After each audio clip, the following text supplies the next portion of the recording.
கண்ணே என் தெய்வ பெண்ணே, கண்ணில் தூசி நீ ஊத வேண்டும்.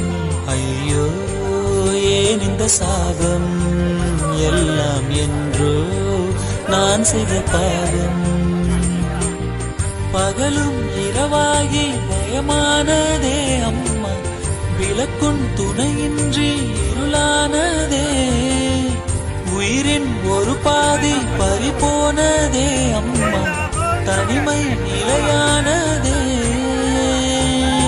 அம்மா அம்மா நீ எங்க அம்மா, உன்னை விட்டா எனக்கு அரு அம்மா.